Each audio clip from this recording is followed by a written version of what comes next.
We all have different temperaments, okay? There's 5 dimensions of temperament. Where you land on those dimensions is determined to a large degree by the genetic lottery. If you're high neuroticism, well, you suffer a lot of anxiety and pain, but you're pretty sensitive to threat and you might see danger before anyone else does, and then you don't die. And if you're creative, well, then you end up with purple hair and nose rings. The best predictor of tattooing and piercing was just creativity.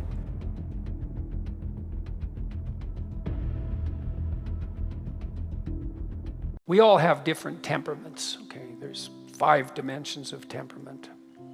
Extroversion, that's sensitivity and threshold for positive emotion. Neuroticism, that's sensitivity and threshold for negative emotion. Agreeableness, where you land on those dimensions is determined to a large degree by the genetic lottery. And now there's some movement on each dimension that can occur as a consequence of socialization. It's not unfair exactly, it's just, there's a randomness about it within a bounded world. And it's not unfair partly because every advantage comes with a disadvantage. If you're high neuroticism, well, you suffer a lot of anxiety and pain, but you're pretty sensitive to threat and you might see danger before anyone else does, and then you don't die. And if you're agreeable, you're gonna not stand up for yourself very well, and your temptation is gonna be bitterness and resentment. If you're conscientious, well, you're orderly and industrious, but you can get obsessive. And if you're creative, well, then you end up with purple hair and nose rings. I did a study at Harvard when piercing and tattooing started to first emerge on the cultural landscape. Well, because it was a subcultural practice before that. It was circus people and prisoners and so forth that were tattooed and who were pierced. I worked with a colleague of mine, Jill Hooley, and we never published this study. Many studies end up not published, but it was very interesting. The best predictor of tattooing and piercing was just creativity. There's no sign of assorted psychopathology. Well, most creative ideas are stupid and wrong. So, why shouldn't you have ideas? Well, because most of your ideas aren't any good. And how do you know that? Well, try starting a business. The probability that you're going to fail is extremely high.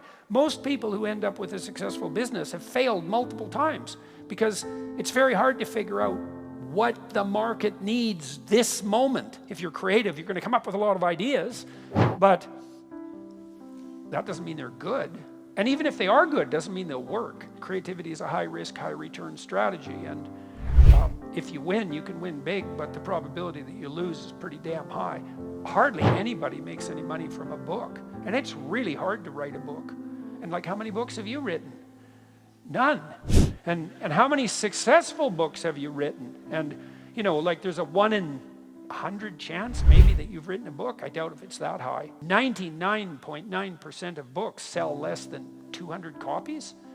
So you got a 1 in a million chance at best of writing a book that is going to be successful.